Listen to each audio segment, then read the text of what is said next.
Welcome back to Wiley Ryan's Government Contracts Podcast. I'm your host, one of your co-hosts, Craig Smith, with my co-host, Brian Walsh, here today. We're partners in Wiley's Government Contracts Group, and we're recording this podcast today to talk about some construction issues. And Brian, it's the middle of the World Series when we're recording this, and I've got some questions for you about roster construction and infrastructure of the New York baseball Yankees. Yeah, I'd like to call my attorney and not comment at this time because anything I say right now will not be productive. I mean, longest drought in the World Series in franchise history. They come back, they can't hit. They've got untimely pitching. There was some mistakes made, especially in Game 1, I would say, and I'm just baseball is dead to me right now, and we'll see if it comes back alive, if zombies back around Halloween or not.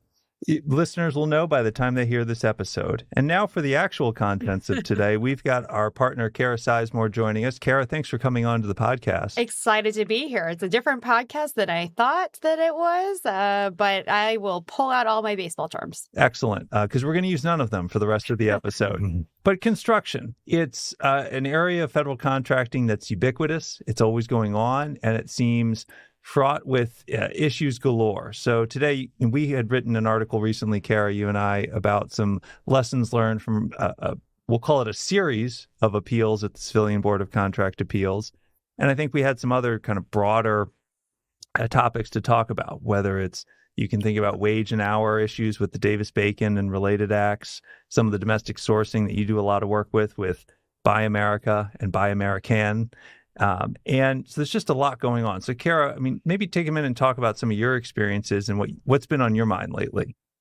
Yeah, this is definitely an area where we see frequent flyers in terms of the issues that arise for these specific contracts. And so, as you mentioned, Davis-Bacon is a big one that we encounter regularly. Build America, Buy America. That's a big area of focus for the administration. We assume it's going to be a big area of focus going forward.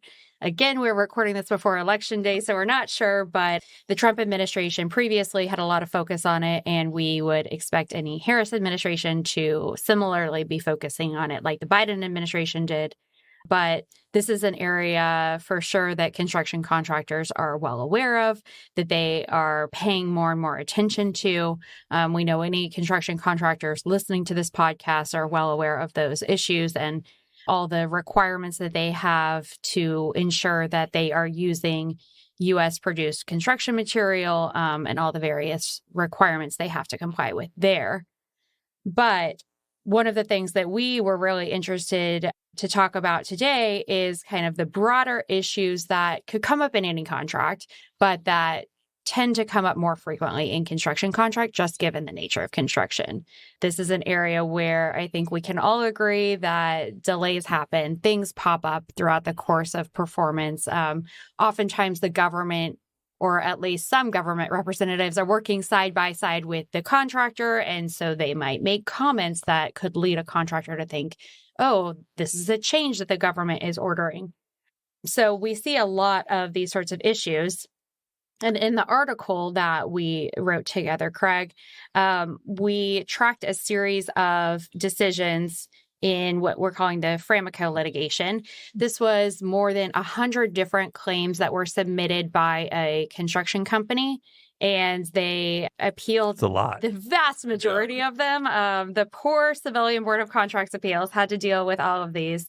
But we read, over around a dozen different decisions to kind of glean some lessons learned and some things that are important reminders for construction companies. It's not that Framaco is a non-sophisticated party here, that they didn't know these things, but sometimes in the heat of performing the work, trying to get the work done, some of these things can fall through the cracks. So we wanted to take this opportunity to remind construction companies of some key things to help protect them in any future litigation. And we'd give you the appeal numbers, but that would be an entire podcast episode on its own. So again, the name is Framaco, F-R-A-M-A-C-O.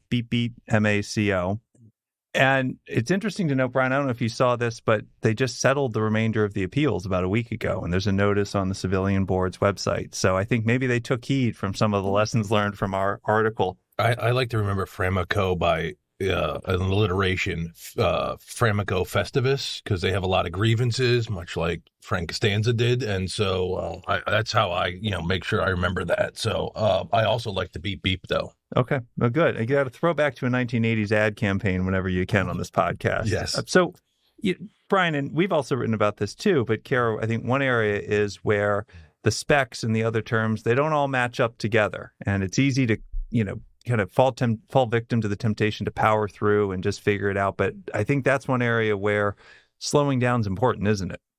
Yes, definitely. And especially when you are bidding on a government contract, you see the government specifications, you see some drawings, some preliminary information that the government is providing you.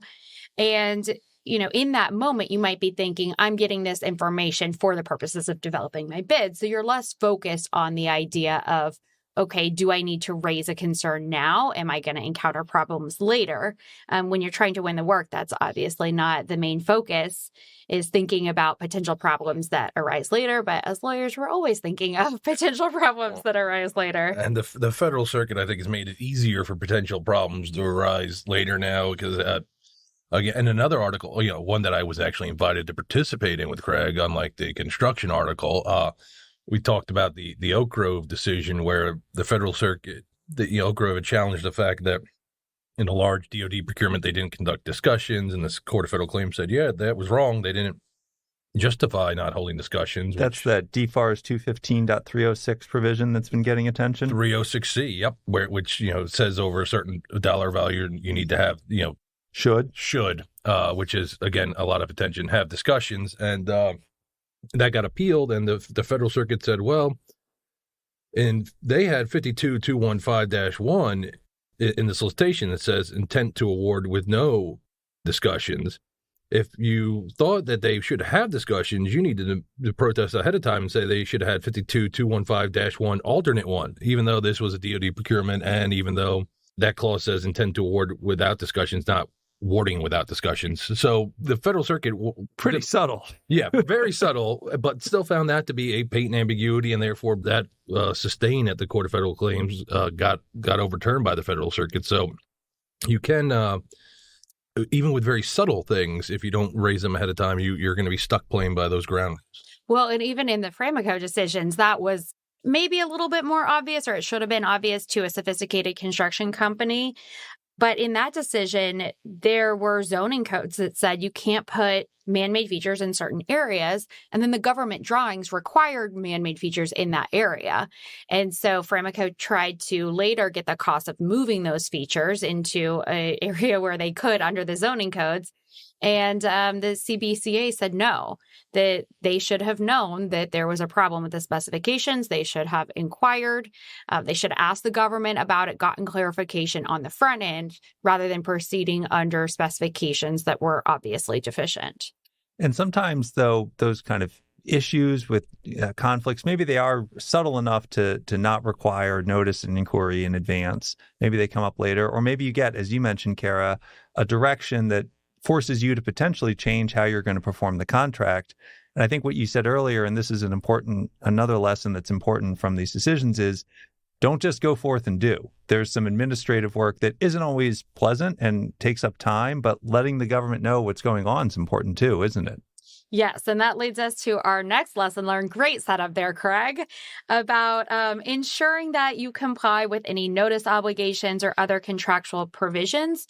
If there is a change, if you encounter differing site conditions, many construction contractors are well aware of the general notice provisions that are required by the FAR. We all know the changes clause requires notification of the change within 30 days, but there can also be very specific contract provisions that the government puts into a contract that requires additional or different notification. And that's really important for contractors to comply with those notice provisions, or again, they're going to be out of luck when they try and seek costs. And it's also, I know this seems almost like a magical thinking, but maybe if you give the notice, the formal notice, the contracting officer looks at this and says, hold up, wait a minute, this is going to cost me how much, and decides not to do it. And so if nothing else, it also prevents a scenario where you end up delivering something that upon reflection, the government decides, we didn't really need that after all. Right. And that's especially true in these giant construction contracts where you can have ripple effects, right? And so if you change one minor aspect of things, that can affect so many other things. And the government might not always be aware of all of those ripple effects. And maybe this is a little bit of a spoiler alert, but one of the things that we think is crucial for construction companies is communicating with the customer and keeping the customer apprised of any developments as they go, making sure that no one's caught off guard. That's only going to help prevent litigation in the future and hopefully, as you mentioned, help resolve some of these things to the extent that the government doesn't actually want to pay for the change they're ordering. That's a preview of what'll come after we break for a message from our sponsor. Today's episode of Wiley Ryan's Government Contracts podcast is brought to you by the Brooks Act. Are you requiring IT or architect engineer services? Leave your party guests wondering by referring only to the Brooks Act. Side effects of referring to the Brooks Act include people who insist that it's actually the architect engineer services statute. If this situation occurs, eject those people from your party and never invite them again. I've been taking the Brooks Act for a long time now, and I feel a lot better. My knees are just all that weight. It's the two-part procurement. Yeah, it's doing way better than the DBA, which, again, Davis-Bacon or Defense Base Act, and that's a heck of a who's on first situation sometimes with DBA. Speaking of who's on first, sometimes I think it's important that, say the CEO, you're talking to the contracting officer on site and say, you want this Freddie Freeman statue crushing the Yankee souls right over there, right? But that's going to cost $100,000 more. And they say, oh, yeah, definitely. One thing that I think that happens a lot, especially in construction where you're talking on site. What you have to do there, let me just stress this, follow up with an email just to confirm our conversation today, because guess what's not going to be in the written record and not going to be great for you when you don't get paid that $100,000 for that Freddie Freeman statue after the Yankees come back from 3-0 down. Or if it looks like Dwayne Wade. Or Dwayne Wade going through a car wash or something. I'm still in shock about that. But the lack of an email or lack of documentation, you're not getting paid for Dwayne Wade's, It's certainly a risk. It's certainly a risk. So make sure you follow up because you don't want to be at the press conference answering questions about why you put the Freddie Freeman, Dwayne Wade statue up and are asking for $100,000 with no written record. And that brings us to our next lesson learned. Again, just killing the setups today. Our next lesson learned about who we have to send that email to. It's vital that we are not only putting things in writing, but that we are getting approval from the correct person. So we all know that when you're working on site, that you're often working with a contracting officer's representative. They're the people that are really in the weeds, involved in the nitty-gritty with you. But if you don't get approval for a change from the contracting officer, you are going to be out of luck. This is an area where we know that it's thorny in the moment, that it feels like you're going over someone's head, that it feels like you're trying to circumvent the normal process. But this is a legal requirement that is crucial. And it's an area where contractors often mess up because they're just not getting the right approval. And, that can happen in a number of ways. Obviously, you could get the direct in writing from the contracting officer that says, please do this work. Like Brian mentioned, you could send a follow-up email, get the contracting officer on that email and say, pursuant to our conversation, this is what we're doing. And in that case, if the contracting officer stays silent, then that could help support a later argument that the contracting officer has ratified anything that a contracting officer's representative might have ordered, anything like that. But it has to be in writing. Well, and maybe there's also the practical benefit, Cara, too, of if you ever do need to submit an REA or a claim, it's one thing for you to sit there with the contracting officer and go, you and I both know we had this conversation. But for readers who weren't in the room, in a manner of speaking, seeing that email, I think, really makes a difference in terms of the persuasive power and trying to not even have to get to litigation at the boards of the Court of Federal Claims. Right. Craig and I often see, and Brian too. Thank you. I see something sometimes. I mean, I'm not just sitting here thinking about... Haley Joel Osment of... Yeah, I'm not just thinking about jokes and puns about sports over here. But we're often brought in, to help work on an REA or help develop a claim. And in those instances, we're coming in as a third party and we're asking, what documentation do you have? And the reason that we're doing it is not to appease ourselves, but because we know that the government is also bringing in their lawyers. And those lawyers are not the people that are on site, that are not the people that are sitting there day to day. And they're looking at it from the same perspective. What legal requirements do we have? And have you proven that you can meet those requirements? And so if you don't have that documented email or letter or whatever it may be, then it's going to be much harder to prove to the government lawyers that are involved that you should, in fact, get paid for this work. And let's say, though, you get a direction or there's a differing site condition, whatever the case may be, and work is, does that kind of give you a get out of jail free card with work timing? I mean, it seems like the answer is no. And I think Framaco was a good example of that. Yes, this is another area where we think that it's crucial for government contractors and construction contractors specifically to make sure that they are not the cause of any potential delay, that they are continuing to make progress in even in the face of challenges on the contract. And so we'd always recommend that contractors document the delays as they're going along, that they're keeping track of any time associated for delays. But to the extent that there can be work performed that's not on that same critical path, that they continue to perform that work. And that might, in some instances, require taking work and going a little bit out of order from what you originally planned. Well, and that was one of the Framaco decisions talked about. Oh, the government didn't cause the delay of activity X. Actually, you, contractor, hadn't finished precursor Y. And so therefore, the government was not the cause of the delays you're seeking compensation for. And so these are not the delays you're looking for.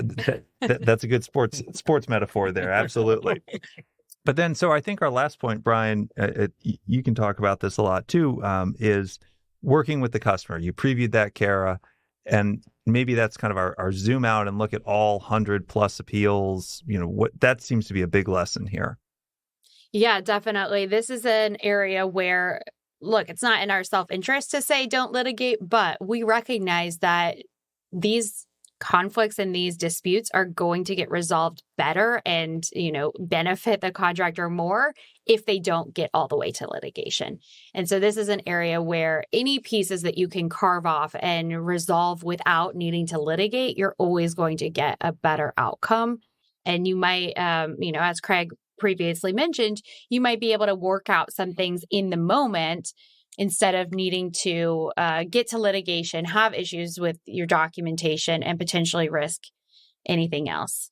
One of the other areas we think is really important is the need to set aside your emotions. Look, we understand that when you are either performing at risk and you're out a bunch of money, or you think that you have a direction from the contracting officer and then you're hearing something else, emotions can get heated. And it can be difficult to have productive conversations. And so this is an area where it's really beneficial for everyone to take a step back, take a deep breath, send in someone who's maybe not as close to the facts, not as much on the ground in the weeds, and let them negotiate, try and work out a favorable resolution. Yeah, I think that's when it's important to remember it's business, it's not personal. And along the lines of being business, could be a customer that wants to hire you again at some point. So working on the communication, I think that's the one thing we stressed throughout this entire episode today is big picture is communicating throughout the whole process, and then communicating in a way that actually supports your ability to bring a claim later if necessary, but hopefully avoiding that through communication after the fact and saying, look, here's the email showing that you approved this. And we had that conversation on X date without getting upset, so that you can then hopefully, like you said, carve out a lot of this and minimize the legal cost and potentially the reputational issues within the agency of going to litigation. And that's where you go for your singles, and you don't need to get a grand slam every time. Love it. Nailed it. Nice. I think on that'll end today's episode. We'd like to thank you, Cara, for coming and joining us today. And hopefully, by the time you listen to this, the Yankees have erased the memories of the only other time someone loss when up by 3-0 by doing a 4-game sweep to end the World Series. Tune in. Thanks all. Bye.